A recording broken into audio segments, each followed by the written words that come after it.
बिहार में नीतीश कुमार जी, उन पे एक टैग लगा हुआ है पलटू राम का। वो ठप्पा जो उन पर लगा है वो आज तक पूछा नहीं जा सकता। जहाँ तक नीतीश जी की इमेज है वो तो सब जानते हैं। वो समता पार्टी से उनका प्रवास शुरू हुआ जी, तब तब से हम उनको देखते हैं। बहुत जल्दी बाजी पलटने वाले इस टाइप के उनका एक व्यक्तित्व है। के बीच में एक तो बिहार में ना जंगल राज, गुंडा राज, ये सबसे जाना जाता था। दिन दहाड़े क्या होता था, वहाँ पे प्रशासनिक अधिकारियों तक के लिए बंधक बना लिया जाता था। आज वो थोड़ा कई पैमाने पे पूरा 100% खत्म हुआ है ऐसा मैं नहीं कहूँगा, पर कई पैमाने पे वो मापदंड लोगों ने बदले हैं। जन स्वराज की तरफ से और तेजस्वी की दोनों की तरफ, बीजेपी को इन दोनों से कोई इफेक्ट पड़ने वाला है क्या? नरेंद्र मोदी जी के नेतृत्व में जिस प्रकार की ट्रांसपेरेंसी से और जिस विकास की राजनीति का पाठ पूरे देश में लोग उसको अप्रिशिएट भी कर रहे हैं, प्रमोट भी कर रहे हैं, आगे भी बढ़ा रहे हैं। तो वो पीडीए के नारे के तहत ही समाजवादी ने इतना एक बहुमत पाया था। तो यूपी में परिस्थितियां क्या थी और आज क्या है, इसमें बहुत बड़ा रोल कैसे हमने किया है। आज योगी जी की भी सेकंड टर्म चल रही है। पूरे देश में सबसे बड़ा प्रदेश रहने वाला उत्तर प्रदेश आज जो उत्तम प्रदेश की ओर जो जाल रहा है जी। तो चुनाव में अगर जैसे देखा जाए, विपक्ष हमेशा आरोप लगाता है कि बीजेपी अल्पसंख्यकों को दरकिनार करती है। अपनी राजनीति के लिए कांग्रेस ने जिस प्रकार की भूमिका रखी थी, मुस्लिम और प्रमुख अल्पसंख्यक लोगों को इस पार्टी से दूर रखने का श्रेय सबसे ज्यादा कांग्रेस को जाता है। अल्पसंख्यक समाजों में भी ये विश्वास पैदा हो गया है कि ये भी पार्टी देश का सोचती है और देश में कोई अल्पसंख्यक और बहुसंख्यक ऐसा कर फर्क नहीं कर सकते। आपने अटल जी, आडवाणी जी, अरुण जेटली जी जैसे बड़े नेताओं के साथ काम किया है। उनकी कौन कौन सी ऐसी बात जो आपको राजनीति में दिशा देती है? अटल जी ने सब स्टाफ को बुला के पूरन पोली का आस्वाद लिया और उसके बाद बोले खींचो जितने फोटो खींचने। तो ये अटल जी थे। ये अटल जी। इतना बड़ा व्यक्तित्व पर हमें ऐसा नहीं लगा कि इससे बड़े व्यक्तित्व के पास हम बैठे। अनौपचारिकता से प्रवास में भी उन्होंने कई कार्यकर्ताओं को जिस प्रकार के अनुभव दिए, तो उस टाइम हमें लगता था कि हमें नेता पर हमारे गर्व है। ये आलोचक कहते हैं कि बीजेपी अब संगठन की पार्टी नहीं रही, बल्कि मोदी जी की चेहरे पर टिकी पार्टी बन गई है, क्योंकि वो हर समय कहीं ना कहीं एजेंडा मोदी जी पे ले जाते हैं। आलोचकों को तो कुछ ना कुछ तो मिलते ही रहेगा, तो उसके पास हम ध्यान कम देते हैं। और पूरी देश की जनता ये जानती है इतना बड़ा विकास आज तक किसी भी कार्यकाल में नहीं हुआ।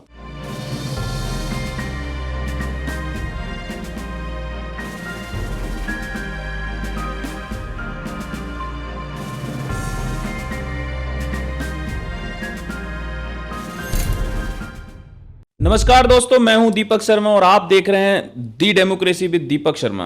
आज हमारे साथ स्टूडियो में मौजूद हैं भारतीय जनता पार्टी के एक बेहद अहम संगठनात्मक चेहरा, जिन्होंने महाराष्ट्र से लेकर दिल्ली और कई राज्यों में बीजेपी को बहुत मजबूत किया है।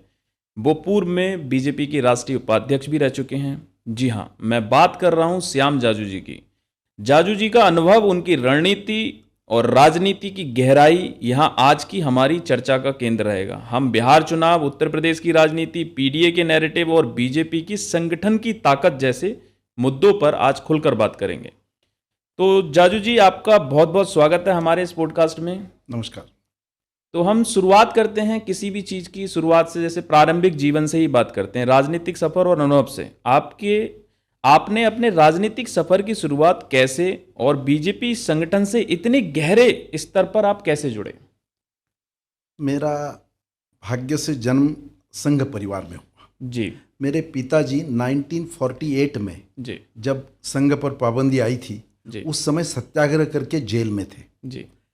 इमरजेंसी में हम दोनों 2 जेलों में थे जी जी। वो एक नासिक रोड कारागृह में थे, वो 19 महीना थे और मेरी एज 18 से कम थी, तो मुझे वो मिसा में नहीं रख पाए, तो मेरे गांव की जेल में मैं 4 महीने था जी जी।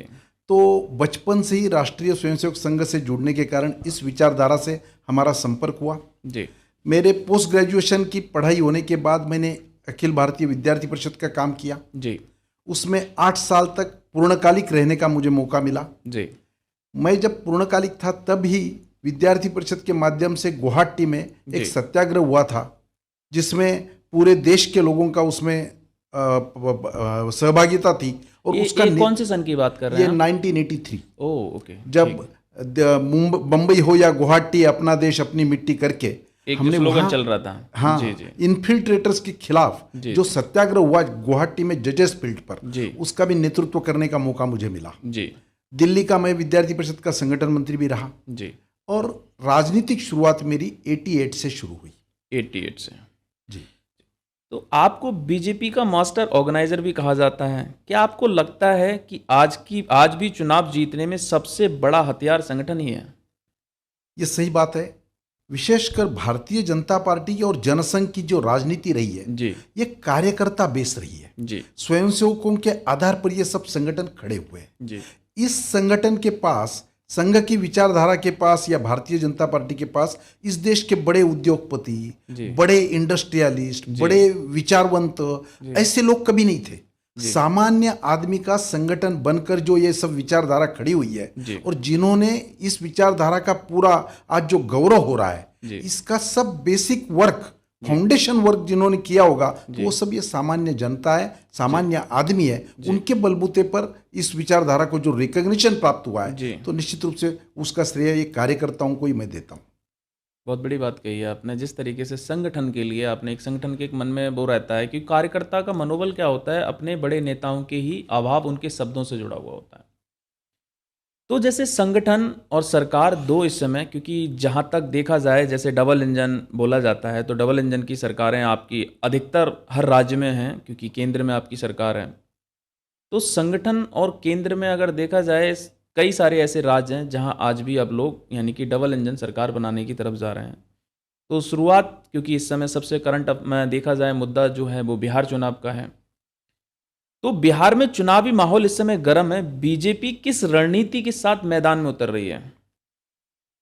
बिहार ये ऐसा स्टेट है जी, देश का सबसे ज्यादा पॉलिटिकल अलर्ट कोई स्टेट होगा तो वो बिहार है। जी, बिहार का छोटा आदमी, गरीबी रेखा के नीचे जीने वाला भी आदमी हो या वहां का ग्रेजुएट, पोस्ट ग्रेजुएट, वहां का प्रतिष्ठित नागरिक हो, सब लोग पॉलिटिकली जिस प्रकार से अलर्ट रहते हैं, देश के किसी हिस्से में इतने अलर्टनेस मैंने नहीं देखी। तो स्वाभाविक रूप से बिहार के चुनाव का अपना एक विशेष महत्व है। जी। इसके पहले भी देश के राजनीति में बिहार प्रदेश ने और बिहार के नेतृत्व ने जो रोल अदा किया, जो जयप्रकाश नारायण जी से भी, उसके पहले राजेंद्र प्रसाद जी भी थे देश के राष्ट्रपति, तो मुझे लगता है कि बिहार की एक विशेष भूमिका है और बिहार के लोग जानते हैं। आज देश में बिहार का आदमी नहीं है ऐसा एक भी स्टेट नहीं है।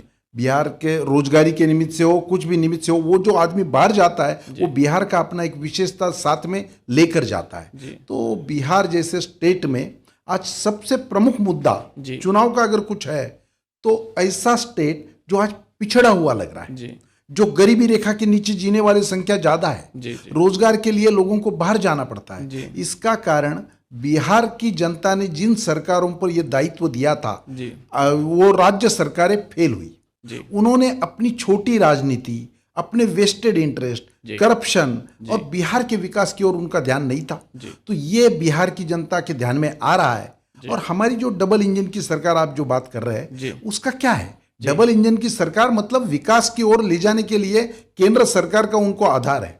और जब जहां जहां जिन राज्यों में डबल इंजन की सरकारें हैं, वहां विकास कितने गति से हुआ ये लोग देख रहे हैं। इसलिए हमें कॉन्फिडेंस है कि निश्चित रूप से बिहार में भी डबल इंजन की सरकार आती रही है, गठबंधन की सरकार वहां बनती है और बहुत अच्छा गठबंधन चल रहा है। तो बिहार में भी आमूलाग्र परिवर्तन करना होगा, तो इसी प्रकार की सरकार की वहां आवश्यकता है। नहीं, बहुत बढ़िया बात कही है, क्योंकि रीज़न सबसे बड़ी बात है कि केंद्र में आपका बिहार सरकार के साथ इस समय गठबंधन है, यानी नीतीश बाबू के साथ में आपका गठबंधन है। जैसे कि लगातार वहाँ पे एक दो बड़ी पार्टियां, जैसे नीतीश कुमार का चेहरा है सबसे बड़ा माना जाता है, उसके बाद आरजेडी के चेहरे में, अगर लालू के चेहरों में इस समय देखा जाए तो यंग में यानी कि युवाओं के चेहरों में तेजस्वी के लिए लेके एक अलग ही धार रहती है। जैसे यूपी में अखिलेश की एक अलग धार रहती है, बिहार में तेजस्वी की एक अलग धार रहती है। वहाँ पे क्या है कि नीतीश और तेजस्वी भी पहले एक साथ थे, दोनों का गठबंधन था, बाद में समीकरण होते हैं, क्योंकि उनको हमेशा बिहार में सबसे बड़ी राजनीति में जिसका नाम है नीतीश कुमार जी, उन पे एक टैग लगा हुआ है पलटू राम का। और वो कहीं ना कहीं तेजस्वी भी उस चीज़ के लिए पूरी तरीके, क्योंकि दोनों एक ही साथ थे पहले, अब अचानक लगातार वो अपने चाचा पे बार करते हैं, क्योंकि चाचा बोलते हैं नीतीश कुमार के लिए। तो तेजस्वी यादव इस समय बेरोजगारी और युवाओं के मुद्दे को उठा रहे हैं। क्या ये बीजेपी के लिए असली चुनौती वहां हो सकती है? जिन पार्टियों ने वहां पर इतने साल तक राज किया, उनके समय की समस्याओं का जवाब तो वो निकाल नहीं पाए।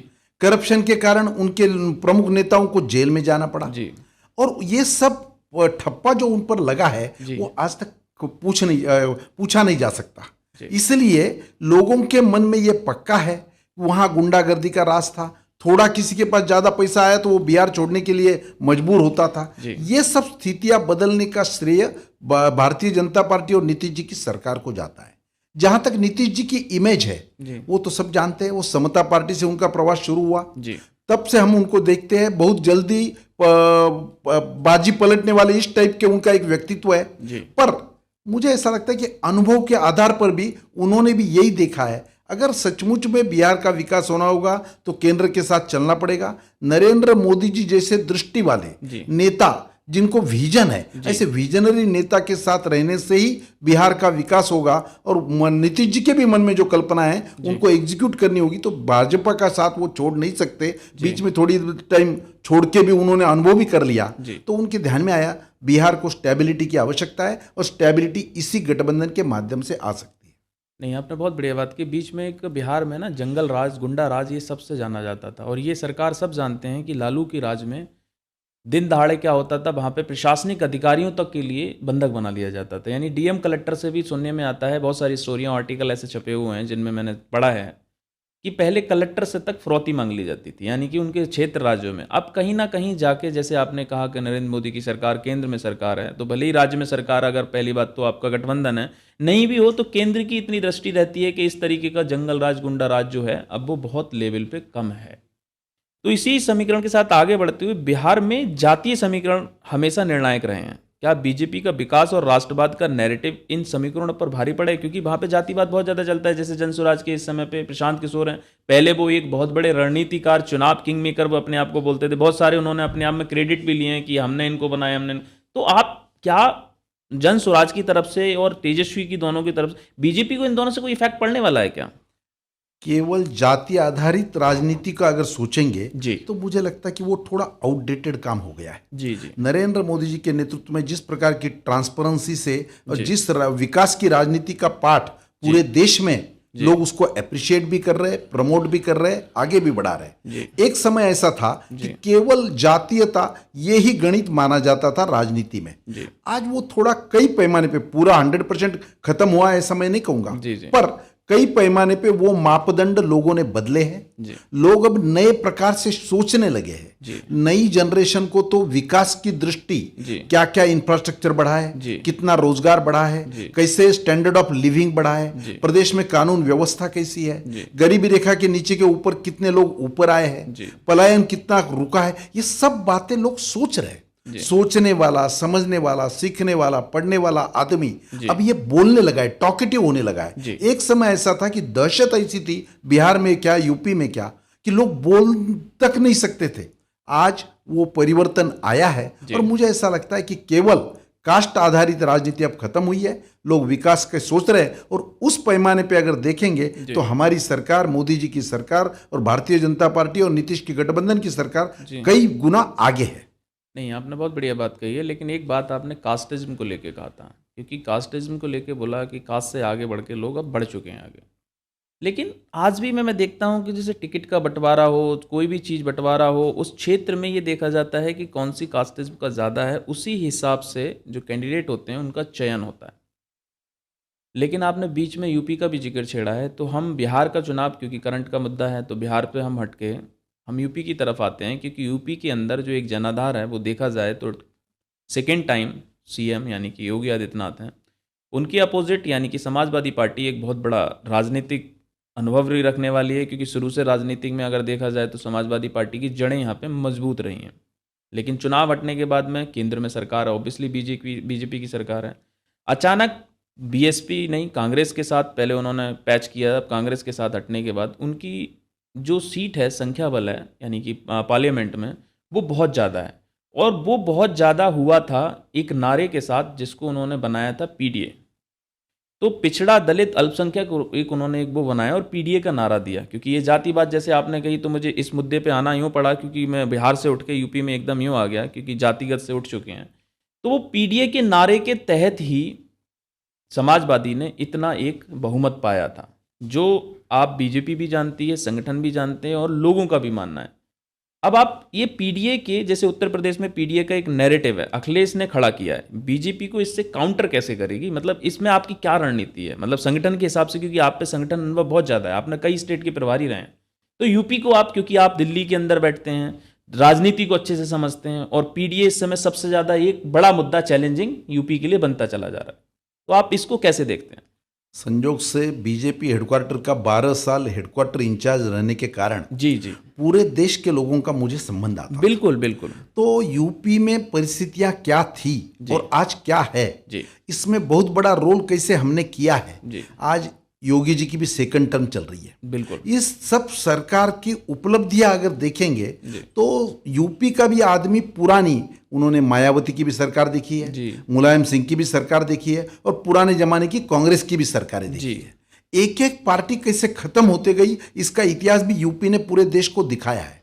पूरे देश में सबसे बड़ा प्रदेश रहने वाला उत्तर प्रदेश आज जो उत्तम प्रदेश की ओर जो जा रहा है, उसमें मुझे लगता है कि केंद्र की मदद और वहाँ के लोकल हमारे मुख्यमंत्री योगी आदित्यनाथ का रोल, ये दोनों बातों को मेलजोल कर कर यूपी को भी बहुत अच्छी तरह से परिवर्तन की ओर ले जाने का काम हमने किया।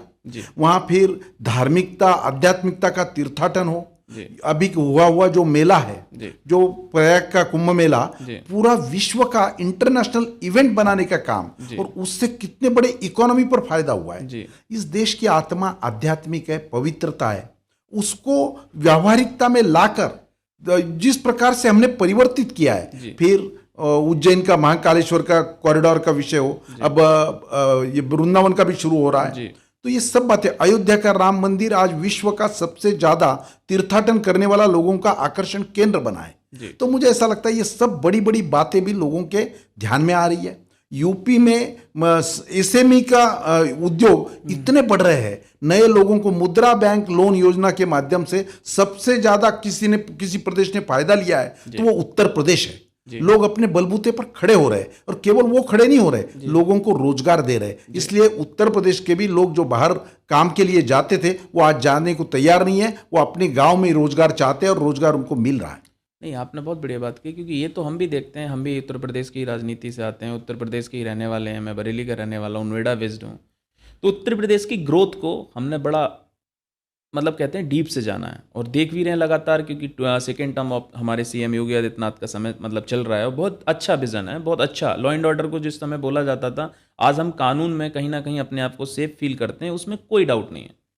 बात ग्रोथ और सब चीज़ें थी, तो फर्स्ट टाइम मुख्यमंत्री बनने के बाद सेकेंड, और जब से जो अपना पार्लियामेंट का चुनाव आता है, मेरा सिर्फ मुद्दा पीडीए पे था। सेकेंड, अगर ग्रोथ सबकी बढ़िया थी, लॉ एंड ऑर्डर बहुत मजबूत है, कोई किसी तरीके की दिक्कत नहीं है, सब बढ़िया चल रहा था, तो अचानक एक ऐसा पीडीए का क्या नैरेटिव सेट होता है कि आपकी पार्लियामेंट में सीट जो होती हैं, यानी कि अखिलेश यादव की, वो 36 आ जाती हैं। अगर मेजोरिटी के हिसाब से देखा जाए तो वो सीएम यानी कि बन चुकी, यानी कि फुल बहुमत से सरकार बन चुकी थी, वोट के परसेंटेज में देखा जाए।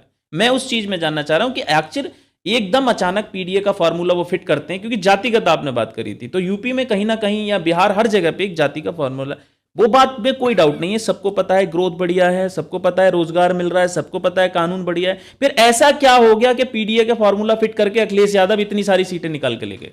राजनीति में हर चुनाव का अपना एक अलग गणित रहता है जी, इसलिए एक ही पैमाने पे सबका परसेप्शन तय करना ये ठीक बात नहीं है। पर उत्तर प्रदेश में ऐसा कभी किसी ने सोचा भी नहीं था कि इस प्रकार का रिजल्ट आएगा और बीजेपी की प्योर वहां पे सरकार बनेगी, सरकार टिकेगी, सरकार चलेगी, और इस प्रकार का एक आदर्श मॉडल के रूप में पूरे देश में जिनकी चर्चा होती है वो योगी जी की सरकार है। जहां तक उत्तर प्रदेश के लोकसभा का चुनाव है, उसके बारे में तो पार्टी भी सोच रही है। तो उस तात्कालिक कुछ घटनाएं, ओवर कॉन्फिडेंस में रहना, लोगों को टेकन फॉर ग्रांटेड रखना, इन सब बातों का परिणाम होता है। हमारा, मैं शुरू में ही कहा, हमारा सबसे बड़ी अगर एसेट कोई होगी जिसका हम उल्लेख करते हैं, देव दुर्लभ कार्यकर्ताओं का संच हमारे पास है।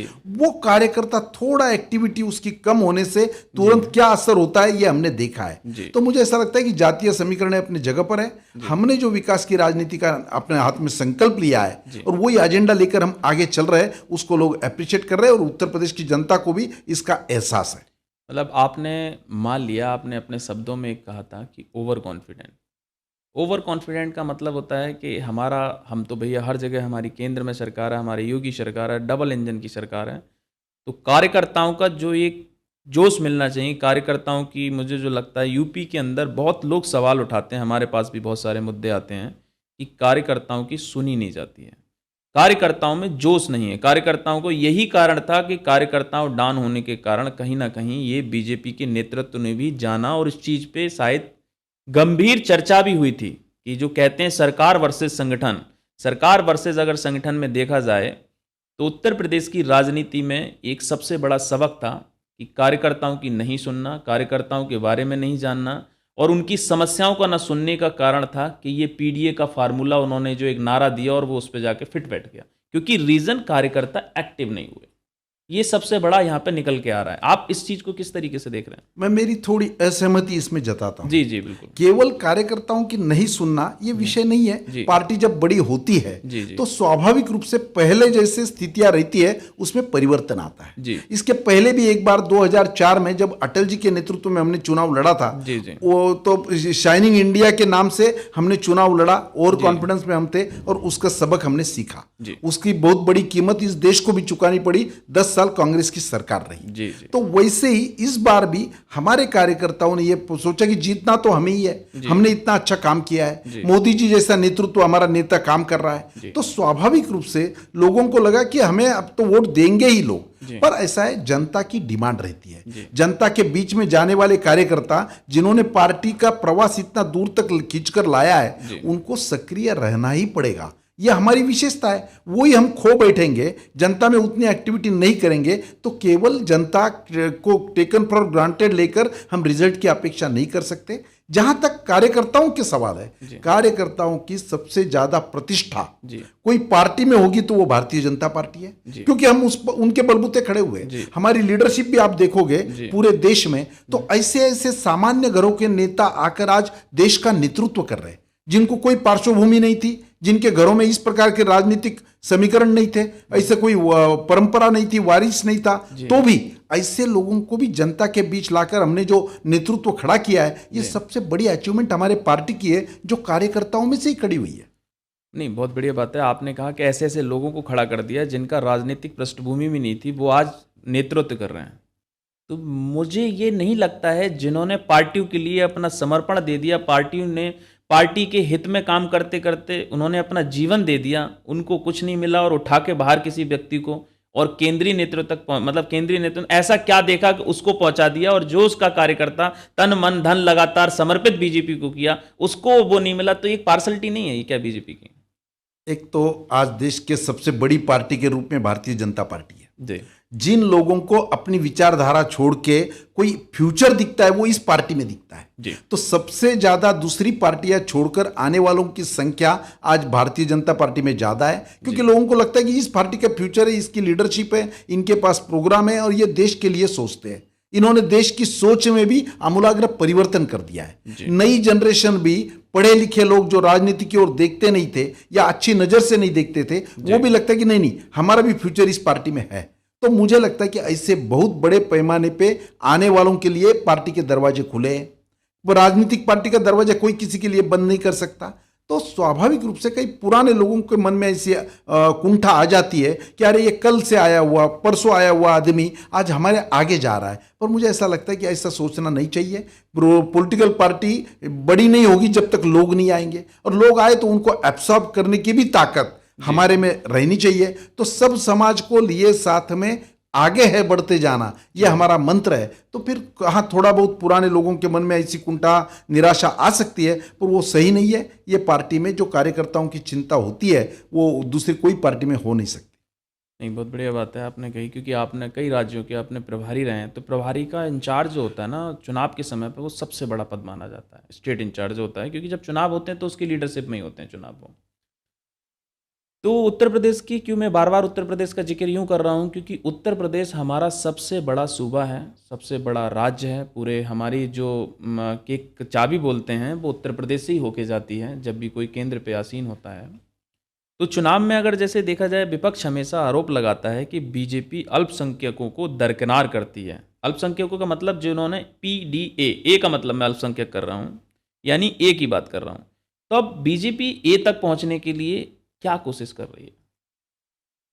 आजादी के बाद जी दुर्दैव से इस देश में अपनी वेस्टेड इंटरेस्ट के कारण जी अपनी राजनीति के लिए कांग्रेस ने जिस प्रकार की भूमिका रखी थी, आज तक उन्होंने इस विचारधारा पर जिस प्रकार के प्रहार किए, जी मुस्लिम और प्रमुख अल्पसंख्यक लोगों को इस पार्टी से दूर रखने का श्रेय जी सबसे ज्यादा कांग्रेस को जाता है। जी अपनी ये वोट बैंक के रूप में उन्होंने देखा, जी इस समाज के लिए, अल्पसंख्यक समाज के तरक्की के लिए, उन्नति के लिए कुछ नहीं किया, जी पर ये वोट बैंक हमारी परमानेंट रहे, इसलिए उनके मन में डर और दहशत इस विचारधारा का रहे कि ये लोग आएंगे तो आप पर अन्याय होगा, जी इसलिए आपके लिए इस पार्टी के दरवाजे बंद है। मुझे लगा कि इसमें सबसे बड़ी खोट, और जिसमें हम भी कम पड़े, कि उन लोगों में विश्वास जताना कि जब हम भी सत्ता में आएंगे तो हम डेमोक्रेटिक पार्टी है, ये देश डेमोक्रेसी का देश है, तो आप पर भी अन्याय नहीं होगा। जो जो सरकारी स्कीमें उतने आप ही उसके लाभार्थी हो सकते हैं। ये अभी जब मौका मिला तो हमने करके दिखाया,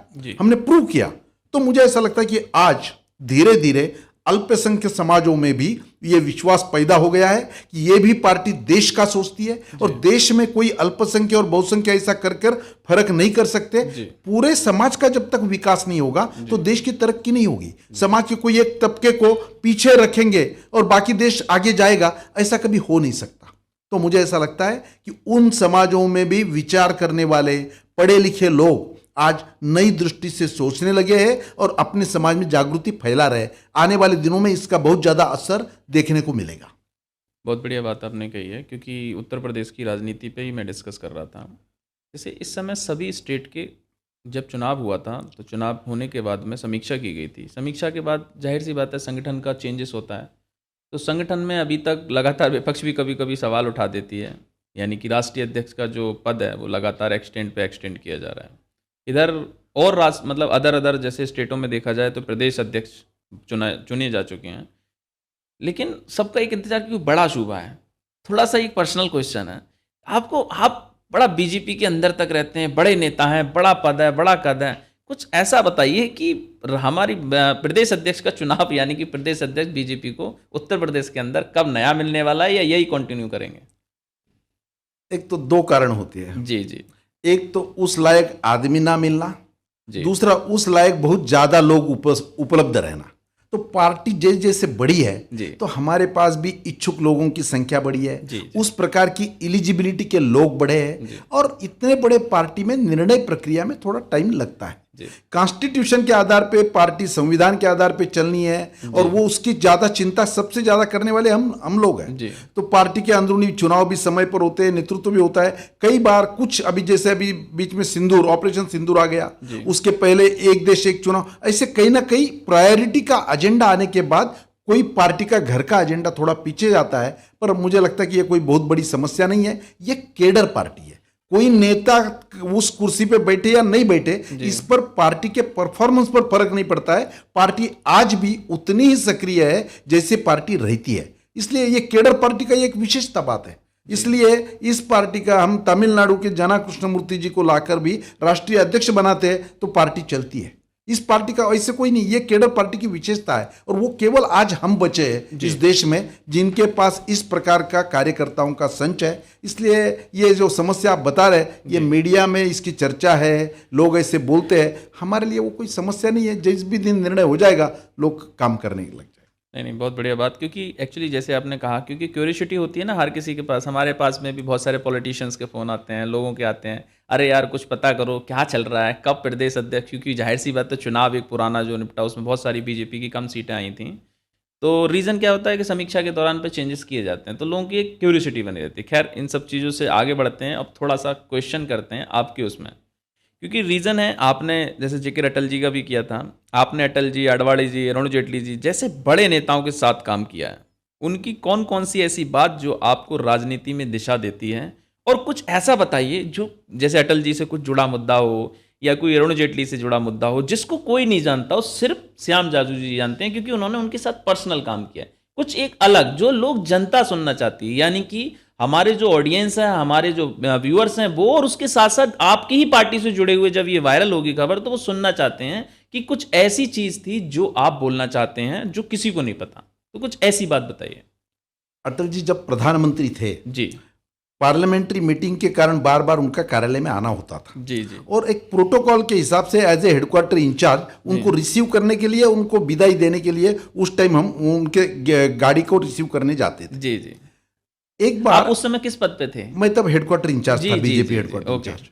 तो एक बार हमारे उस टाइम के राष्ट्रीय उपाध्यक्ष आपटे जी के साथ मैं जब अटल जी के घर जाने लगा, तो आपटे जी ने मुझे कहा कि आपको तो अटल जी जानते हैं। बोला हाँ जानते हैं, पर कभी कभी भूल भी जाते हैं, तो आप मेरा परिचय करा देना। जी। आपटे जी ने उनको धीरे से परिचय करा दिया, श्याम जाजू।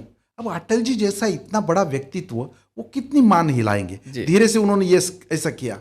आपटे जी को लगा कि उनके ध्यान में नहीं आया, उन्होंने वापस जोर से कहा श्याम जाजू अपने हेडक्वार्टर इंचार्ज है। जी। अटल जी को कहना था भाई मैं जानता हूं, तो वो उन्होंने जिस प्रकार से स्पॉन्टेनियस जोक करके उन्होंने जैसे व्यक्त किया, ये उनका व्यक्तित्व है। उन्होंने कहा भाई 11 अशोक रोड पर तो वो ही घुसने देते हैं जी। अब अटल जी जैसे नेता को अंदर घुसने देना, या मेरे पोस्ट को बढ़ा के उन्होंने जिस ह्यूमरस वे से इसको लिया जी। या एक बार मुझे याद है, मैंने दिवाली के बाद उनके घर पे फोन किया। आज के जो रेलवे मिनिस्टर है जी, अश्विनी वैष्णव जी, अश्विनी जी तब उनके पीए हुआ करते थे जी। तो मैंने अश्विनी जी को फोन किया कि मैं सब परिवार मिलने आना चाहता हूं, तो मुझे समय दो।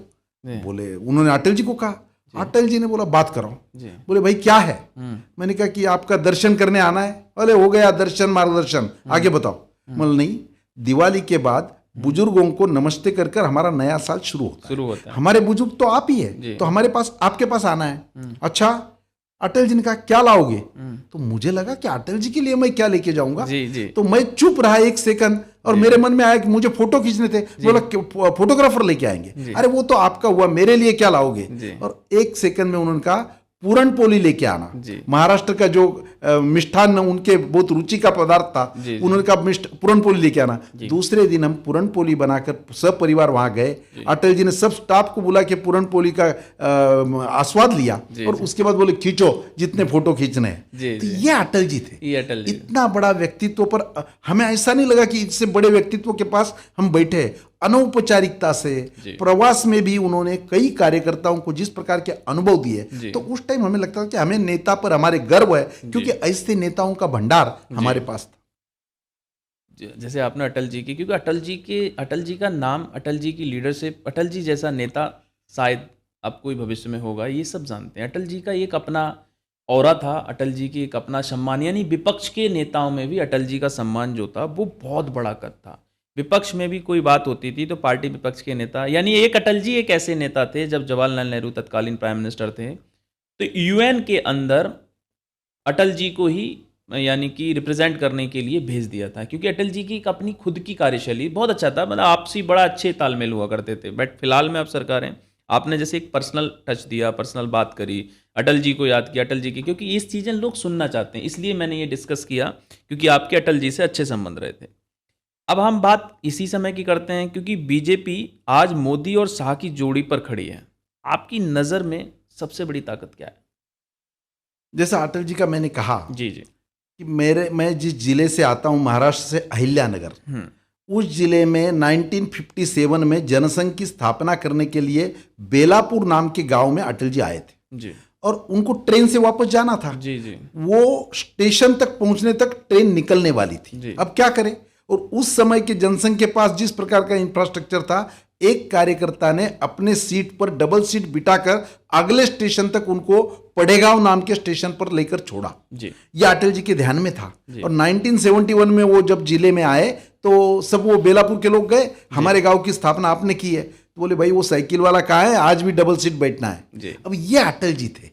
ऐसे ही हमारे आडवाणी जी के साथ जनसंदेश यात्रा में 40 दिन साथ में प्रवास करने का मुझे मौका मिला जी।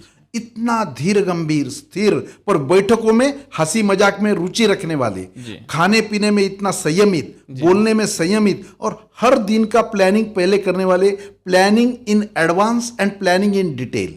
कौन से मंच पर कौन सा मुद्दा उठाना है, कौन से प्रदेश में हमारा प्रवेश जा रहा है, उसका डिटेलिंग में इंटरेस्ट लेकर पार्टी की कितनी माइन्यूट बातों पर सोचा जाता है, ये मैंने उनके साथ देखा जी। जेटली जी का ऑफिस तो हमारे साथ वाले 9 अशोका रोड में ही रहता था जी।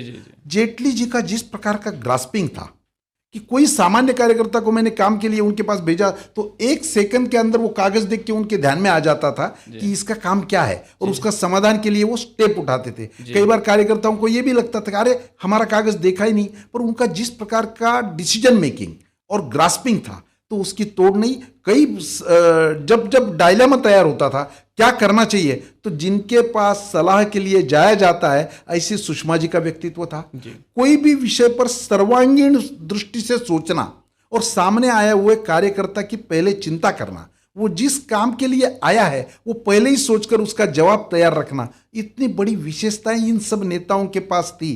पर्रिकर जी को भी मैंने बहुत डाउन टू अर्थ देखा है। जब वो मुख्यमंत्री थे और हमारी गोवा में बैठक थी तो वो रिसीव करने आए, तो गोवा के रास्ते छोटे हैं। मैंने एक बार देखा 2 सत्रों के बीच में जब समय था तो पर्रिकर जी एक हाथ में मोबाइल से बात कर रहे और एक बूढ़ी को रास्ता क्रॉस करना था, उसको हाथ देकर वो रास्ता क्रॉस कराए। मैं देख रहा था, मुझे बड़ा आश्चर्य लगा कि मुख्यमंत्री इस प्रकार का काम कर रहा है। तो मैं रास्ता क्रॉस करके उस बुढ़िया के पास गया, बोला आपको मालूम है कि आपको जिसने रास्ता क्रॉस कराया वो कौन है? Yes I know, he is my CM. उसके लिए ये इतनी नेचुरल बात थी। ऐसे नेताओं का बहुत बड़ा एक परिपाटी इस पार्टी में रही है और उसका रिकॉग्निशन के कारण ये कार्यकर्ताओं का फौज तैयार हुआ है और उसी के बलबूते पर, उसी पुण्याई पर आज ये पार्टी चल रही है, ऐसा मुझे लगता है। बहुत बढ़िया बात आपने ऐसे ऐसे लोगों का जिक्र कर दिया कि मनोहर पर्रिकर हमारे लिए सब जानते हैं कि मनोहर पर्रिकर बहुत डाउन टू अर्थ थे, बहुत दिलों पे राज करते थे। उनका एक स्थान भी आज लोग भूल नहीं सकते क्योंकि उन्होंने बहुत सच्चे लीडर थे वो।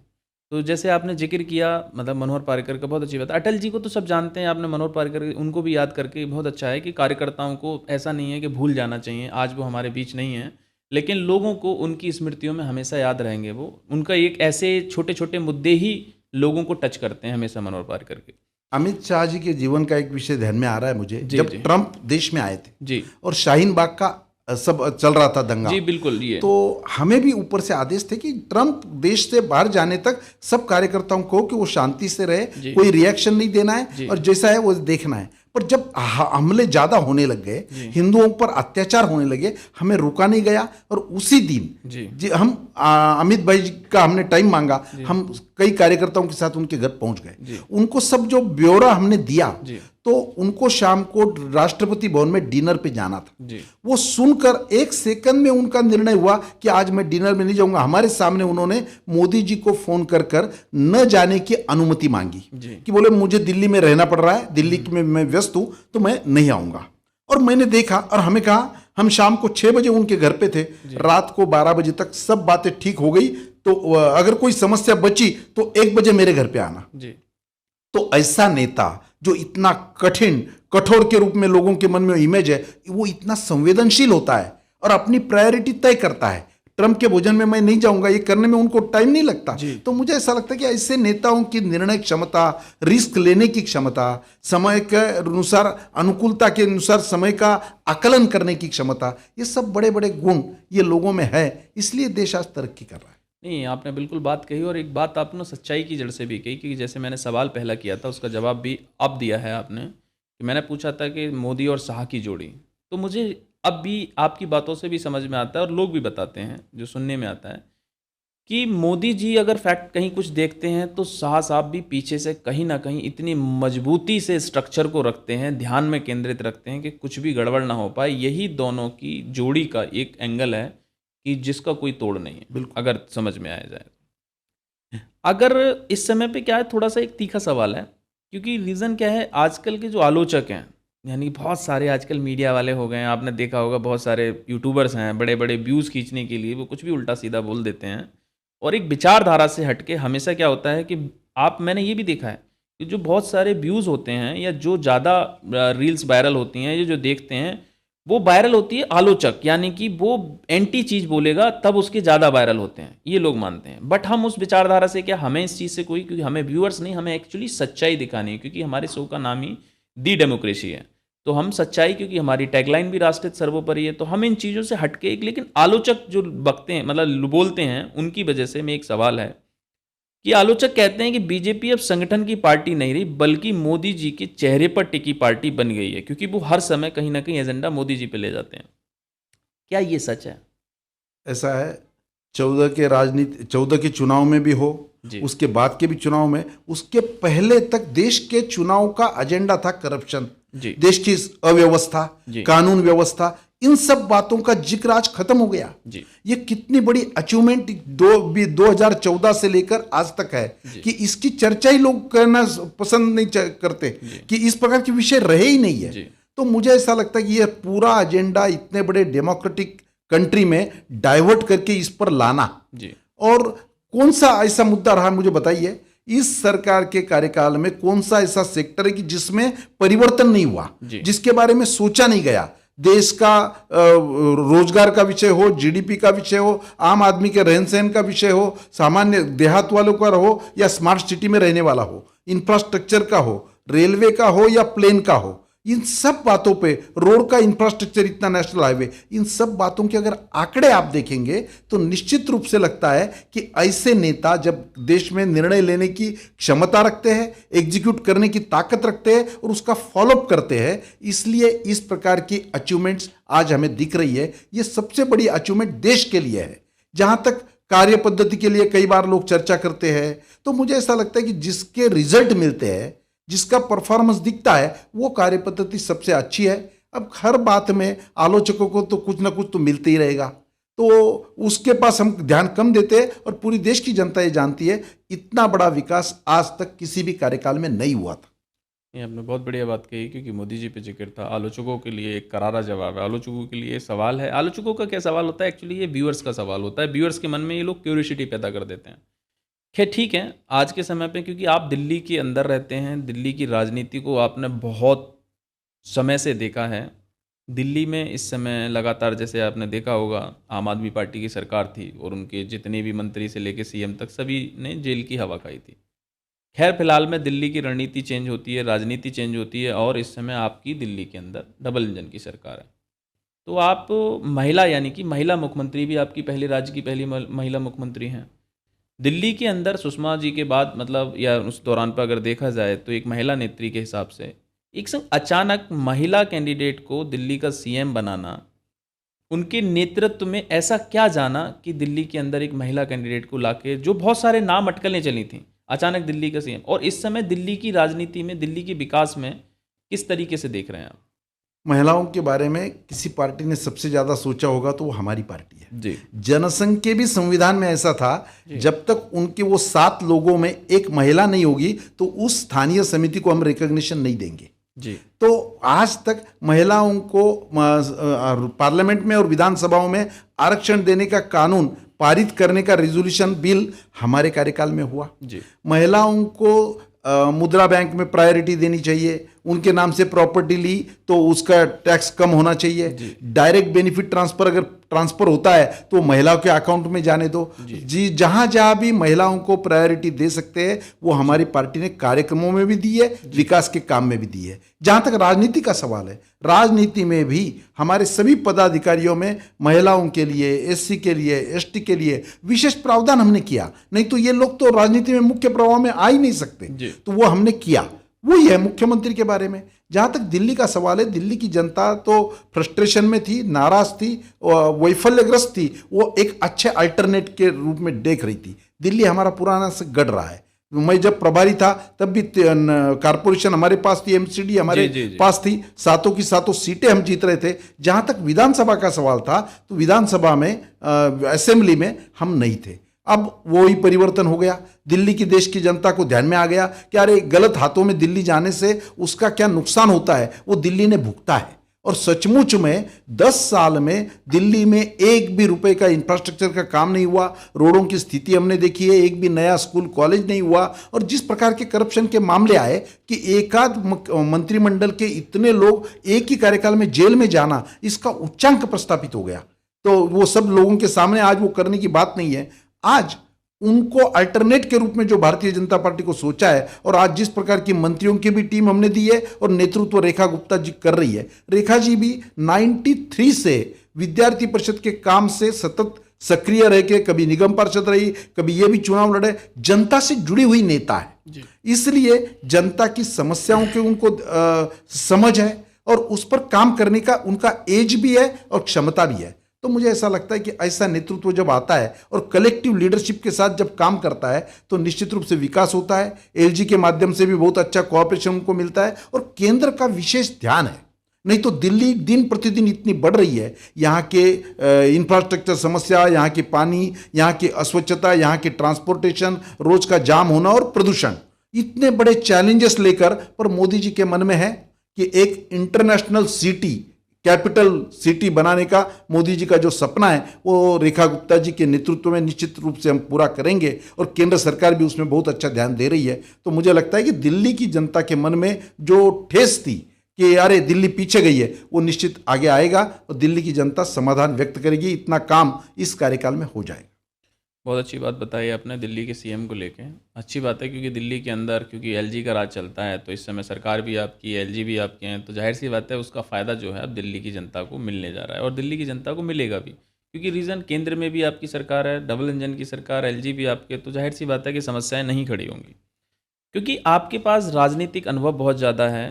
राजनीति आपने बहुत जरे संगठन को बहुत मजबूत करने का भी काम किया है, क्योंकि ये मेरा लास्ट क्वेश्चन है, क्योंकि बहुत मजबूती से देखते हुए आपने मतलब एक संगठन को बहुत ऊंचाइयों तक लेके गए हैं और बीजेपी से, जैसे आपने शुरू से बताया, अटल जी के समय से लेके आज तक आप हेडक्वार्टर प्रभारी, हेडक्वार्टर का जो इंचार्ज होता है जाहिर सी बात है कि उसको पूरे जो भी आपकी जहाँ जहाँ पार्टी है पूरे राज्यों में वो सब हेडक्वार्टर से कनेक्ट होते हैं और हेडक्वार्टर इंचार्ज के हाथ में सब कुछ दायरा होता है। अगर आज के समय पे आपको कोई एक ऐसा मौका मिले तो बीजेपी के संगठन के भीतर आप कौन सा सुधार तुरंत करेंगे? ऐसा है जैसे जैसे पार्टी बड़ी हुई है जी। तो नए लोगों का आगमन बहुत ज़्यादा हुआ है। जी। तो हमारे सामने ये चैलेंज है, हमारे पुराने कार्यकर्ता और नए कार्यकर्ता, इनका सामंजस्य बैठना और आपसी, ऐसा है जो कल तक एक दूसरे के खिलाफ खड़े थे मैदान में, वो आज एक ही पार्टी में आ चुके हैं। तो हमें भी अपना मन बड़ा करना पड़ेगा उनको एब्सॉर्ब करने के लिए। उनको भी बड़े मन से नए ढंग से सोचना पड़ेगा कि जिनसे कल लड़ाई कर रहे थे उसी पार्टी में हम जा रहे हैं। तो मुझे ऐसा लगता है कि इसको केवल व्यक्तिगत लड़ाई या एक कुर्सी की लड़ाई ना समझकर जिस विचारधारा की ये पार्टी है उस विचारधारा को ज्यादा स्ट्रांग करना, जो नए आए उनका स्वागत करके और जो पुराने हैं उनको रखकर इसका सामंजस्य बिठाना, ये पार्टी के पास बहुत बड़ा चैलेंज है और आने वाले दिनों में ये हम निश्चित रूप से पूरा करेंगे, जिसके कारण विचारधारा, जिस विचारधारा के लिए इस पार्टी की शुरुआत 1951 में हुई थी और तब से लेकर आज तक जितने लोगों ने त्याग, तपस्या, बलिदान किया है, उनके बलिदान को न्याय देने का काम और जनता को आगे बढ़ाने का काम, आज जो देश राष्ट्र सर्वोपरि जो हमारा कल्पना है और पूरे विश्व में भारत का डंका बज रहा है, वो हमारे परफॉर्मेंस के कारण बज रहा है। इसमें ब्यूरोक्रेसी का भी रोल है, जनता का भी रोल है, नेता का भी रोल है और हमारी विजन का भी है। तो मुझे लगता है इस सब का कलेक्टिव परिणाम देश को आगे बढ़ाने में ले जाएगा। कोई आदमी विदेश जाता है तो उसको ध्यान में आता है वो देश के बारे में जिस आदर से हमारा आज उल्लेख हो रहा है। मोदी जी आज विश्व के सर्वाधिक लोकप्रिय नेता बन गए। तो मुझे ऐसा लगता है ये सब बातें जिस प्रकार से आई है ये पार्टी के बलबूते के कारण, पार्टी के संगठन के कारण आई है। वही संगठन आने वाले दिनों में और मजबूत हो, ये हमारे सामने बड़ा चैलेंज है। बहुत बढ़िया बात कही आपने। तो जाजू जी, आपने अपनी खुलकर बात रखी। बिहार चुनाव से लेकर यूपी की राजनीति और पीडीए जैसी चुनौतियों तक आपने हमें गहराई से समझाया। आपका इसका लिए बहुत बहुत धन्यवाद है। हम बात कर रहे थे श्याम जाजू जी से, जिनका राजनीतिक अनुभव इतना बड़ा है। उन्होंने पार्टी के लिए बहुत बड़े बड़े पदों पर रहे हैं, बहुत बड़ा उनका कद है पार्टी के अंदर, उनका राजनीतिक अनुभव बहुत बड़ा है, उनका नाम भी बहुत बड़ा है। हमारे जिस तरीके से उन्होंने सभी सवालों का जवाब दिया, उनके लिए हम तहे दिल से धन्यवाद करते हैं। बहुत बहुत धन्यवाद आपका हमारे शो में आने के लिए। नमस्कार।